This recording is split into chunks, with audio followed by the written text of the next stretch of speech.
Hello and welcome back to my channel. Today I'm going to be talking about a little new keyboard I've got, and I'm going to show it to you now.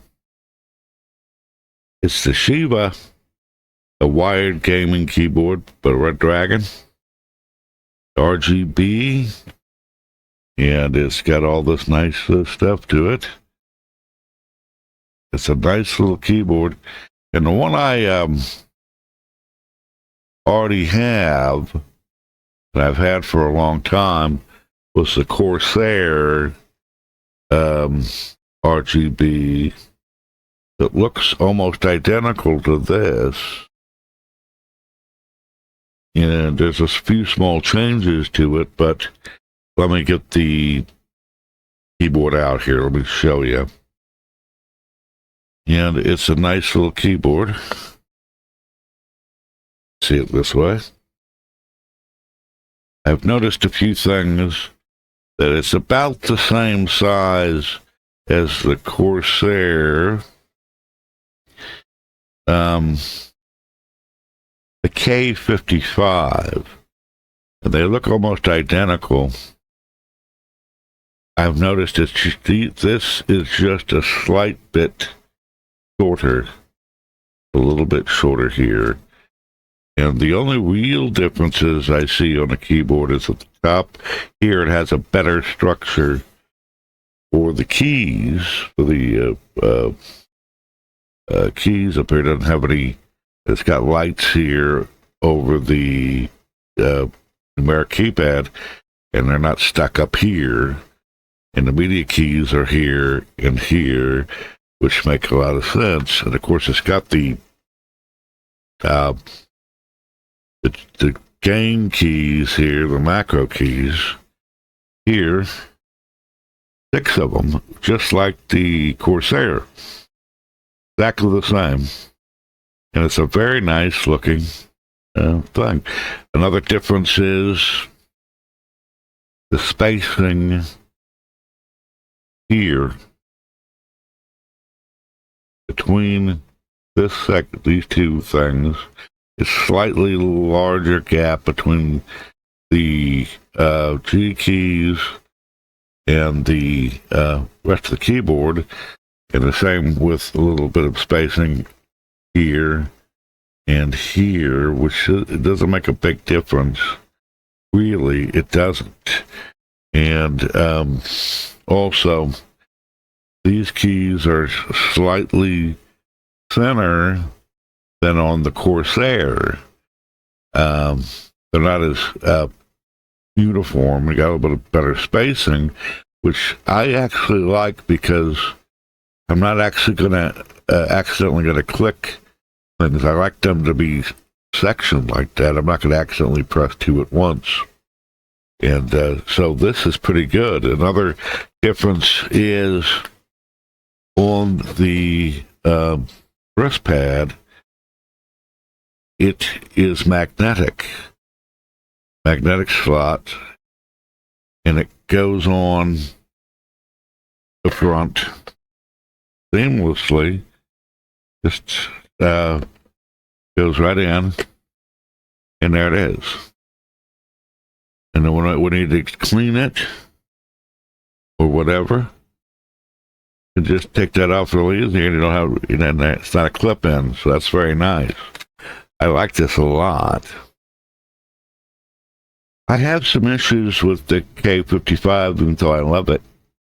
Generally, it's that the G keys, the macro keys, you can't program them directly. You have to do it through the software, the iQUE software, which is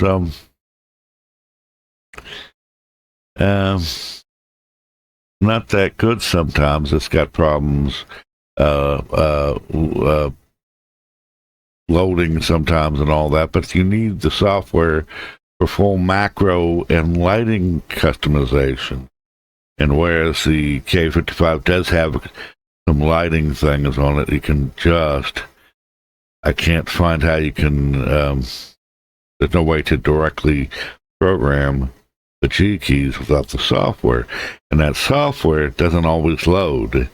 On startup, it has a slow load up. It has a false start. Sometimes it won't detect the device, and sometimes it will. It won't unload completely, so when you load it back up, it can't find your keyboard. It can be a bit of a problem. And I'm one of those people who like consistency. Workflow clarity and minimalism. I'm not a big guy, kind of guy that likes things that don't do what they're supposed to do. Yeah, I like reliability, especially when you're in the middle of something and then you realize you can't use your keys, G keys, because you have to load the software. The software is glitched out. And sometimes when it does update checks, automatic update checks or whatever, or reinstalls over, it unloads the iQUE, and so when you load it back in, it has an issue. Now, the Redragon one's pretty nice in that it has 26 anti-ghost keys, and that refers to a feature that allows 26 specific keys to be pressed simultaneously without causing input errors or missed keystrokes, which is great for gamers.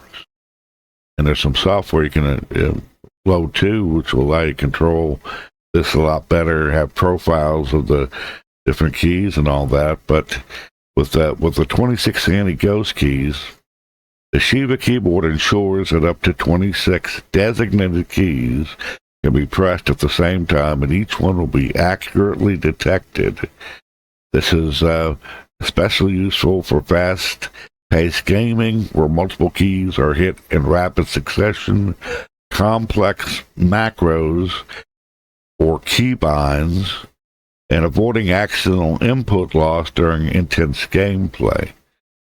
And they have, the common ones are WASD, QERF, shift control space, the arrow keys, the tab, the caps lock, all that. And the arrow keys, the 1, 5, and 1 through 6 weapon or item slots. And so it's got a lot of benefit to it. But if you want to use it for different functions, meaning you'll have to use the software. If you want to have different profiles for different games, you'd want to use that software. But if you're like me and you're going through something like OBS Studio, I just need this to do one specific thing. I can go into OBS and change what these keys do, combination, and then I'm always going to be doing pretty much the same thing, give or take. So that's wonderful. Now, with the software, the advanced macro programming, you can assign complex macros to other keys, including delays and multi-step actions. And the RGB, I don't care much about, but we like to have lights and to do things. When I first got my keyboard, the K55, I thought that it would light up when you touch certain keys on the keyboard, but that turned out wasn't true. It just does specific predetermined things. So that was a bit of a letdown. Then I realized I would have had to pay a lot more money than this. But this keyboard, Redragon, was really super cost effective, and it's like under $30. $30 when I got mine, and it matches the Corsair pretty closely, and so it looks like it's going to be a good thing. Plus, it also has that reservoir under the keys where it catches spills or ashes or whatever. But there's another side benefit to it, and I'll tell you that was why I wanted to try this over the K55. I wanted to look this up so I could tell you, make sure I'm being accurate. Now, the switch type is, for the K55, is a membrane, a rubber dome. And the Shiva, the 512 and the 515, the one I've got is the 512, because I didn't want Bluetooth or some other things that they had in there. I also wanted all 6 keys, not just 4. The keycaps are limited on the K55 because of the way it's designed. You just can't pull a keycap off and be able to reinstall. Like if the keys wear out, the R wears out of the I or whatever, or the shift, you can't just replace that. But you can do that with the Redragon. It's a standard layout, easier to replace. And aftermarket options, it's mostly OEM or Etsy custom orders for the Corsair, whereas the Redragon is compatible with Redragon's PBT sets. And it might be possible to replace the keys on the 55, but I've not heard anyone who has. And if you want custom keycaps, they're rare and expensive. It's the way that it's designed. And so what I did with mine, when my keys started wearing out, I got cap overlays. They're just little, excuse me, they got little stickers, basically. Little hard stickers that you put onto the keycap cover. And you press down, and that's the only way I got around the K55 limitation. Now, Redragon offers the full PBT cap set in various profiles, and they're compatible with their keyboards. And you won't be stuck hunting for obscure replacements or dealing with the fragile membrane stems like on the K55. So the replaceable keycaps are a real benefit for me, unless you want to keep replacing the keyboard just because you forgot where that key was, even though we ought to know it. Now, that if you don't want to load the software, the gaming software, and you just want to configure the G keys, the macro keys, buttons, you can do that directly. You press they have a little button on there, REC, and you press that, and once, and that opens up recording mode. And then you type the sequence of keys you want to associate with G1 or G2, whatever, and the delay. Very important. And it also records the delay. And then you press one of the G keys to assign what that is. So open hit the rec button, type in the sequence, then you press the G key, 1 through whatever one you want to assign it to, and then press the rec key to exit that macro. I mean, to edit that, exit the recording mode. And you can record sequences like Control-Shift-E or whatever you want. It does not have to be for this. The only caveat to that is when you record it directly, even if the power goes off, there's no battery holding this in place that you need to replace, apparently. Remember that even if you unplug it, even if the power goes off in your house, that's a wonderful plus. and you don't have to load the software. And like I said, the caveat is if you want to have multiple profiles where you want the keys to do it this and this profile and this and another profile, you have to load the software. And you can control the RGB lighting through the keyboard directly with some keyboard shortcuts. And you wanted to use something like you could press the FN, the function key, and F1 to open the default media player, FN2 +2 the volume up and down, even though there's dedicated buttons for that, and stop playback and do all that. And then the FN9 for your email program or your email client, FN10 for the web browser, FN11 to lock the keyboard, and FN12 to get to the calculator. So they have some baked-in shortcuts, and they're baked in, so they work automatically. And you can reassociate those, remap those in the software. It's pretty cool. I like it a lot. So I'm going to give this a test out. I've already could tell you it's sturdy. Shaking the desk, it's sturdy. It's as sturdy as the Corsair. It's less expensive. It's actually more functional when you think that you can record the keys directly. I think that's pretty cool, and one of the reasons I bought it.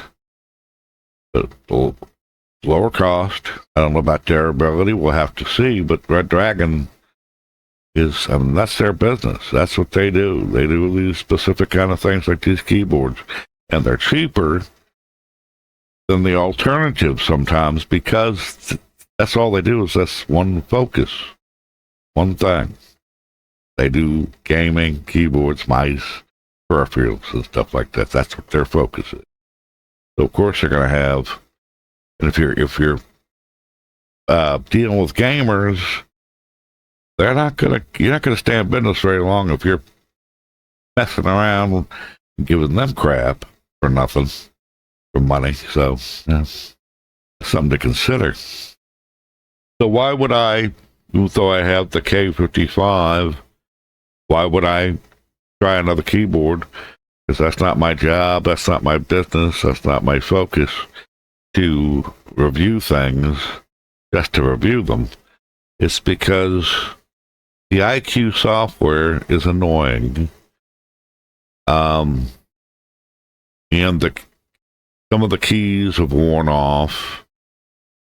The keycaps at the very top, and that annoys me that I can't replace the keycaps like I used to with a regular keyboard because of the membrane. I like the K55. I'm not having any problems with it other than the software and the limitations on the keycap and other things like not being able to program specific keys, the G keys, and having to load the software, and the software glitching out all the time. Well, not all the time, but it glitches just when you're doing something. I'm not sure how that relates to gamers because the RGB, the K55, it's just, I'm not really 100% sold that it's a gaming keyboard up to the par quality of Redragon. So I would consider that, so I did consider that when I was buying a new keyboard because I need something a little bit more stable. And so that's where I am on this, and I'll let you know if it's good or bad or indifferent, but so far it seems to be pretty good. The reviews on it are pretty good, and it's very cost effective, and it's actually cheaper than trying to find a way to replace the keycaps on the on the Corsair. I tried to get on Corsair's site and buy have to buy the whole keyboard layout. I was trying to find out how you could buy that, but they didn't have it available. It's not available. Annoying. So anyway, that's part of the deal. Anyway, thanks for visiting my channel, and I'll see you again at another time.